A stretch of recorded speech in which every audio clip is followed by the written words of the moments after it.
പ്രശസ്തരായ പലരും അവളോടൊപ്പം ചിത്രമെടുക്കാൻ ഞങ്ങളെ തേടി വന്നു. അവരിൽ എത്രയോ രാജ്യങ്ങളിൽ ജാലവിദ്യ കാട്ടി പ്രതിഭ തെളിയിച്ച കാതറിൻ മൈജെ എന്ന വിദേശ വനിതയും ഉണ്ടായിരുന്നു. തന്നോടൊപ്പം ഷോ ചെയ്യാൻ അനിയത്തിയെ ആ സ്ത്രീ ക്ഷണിച്ചു.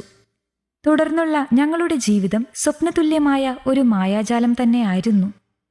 Ladies and gentlemen, we are delighted to welcome our chief guest, the great magician Catherine Maija and her dearest student Amala from India.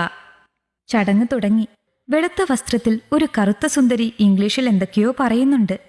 വൈകാതെ കാതറിൻ മൈജയുടെ കൂടെ സ്റ്റേജിലേക്ക് വരുന്ന അമലയെ കണ്ടപ്പോൾ എൻ്റെ കണ്ണുകൾ നിറഞ്ഞു. സമാനഭാവത്തിലായിരുന്നു അബൂബായിയും. തൻ്റെ വിജയമാണെന്ന തെളിച്ചത്തോടെയുള്ള ആയിഷയുടെ സന്തോഷമായിരുന്നു കാണേണ്ടത്.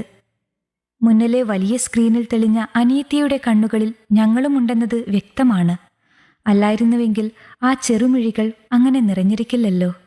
രോനാമത് പേട്ടി, കരയല്ലേ മോളെയെന്ന് അമലയോടെന്ന പോലെ ടിവിയിലേക്ക് നോക്കി അബൂബായി പറഞ്ഞു. അത് കേട്ടതിന് ശേഷം ചുറ്റുമുള്ള യാതൊന്നും ഞാൻ കാണുന്നുണ്ടായിരുന്നില്ല. അത്രത്തോളം മൂടാൻ പാകം സുഖമെന്ന കണ്ണീരിന്റെ കൺകെട്ടായിരുന്നു ആ നിമിഷങ്ങളിലെ എൻ്റെ കണ്ണുകളിൽ.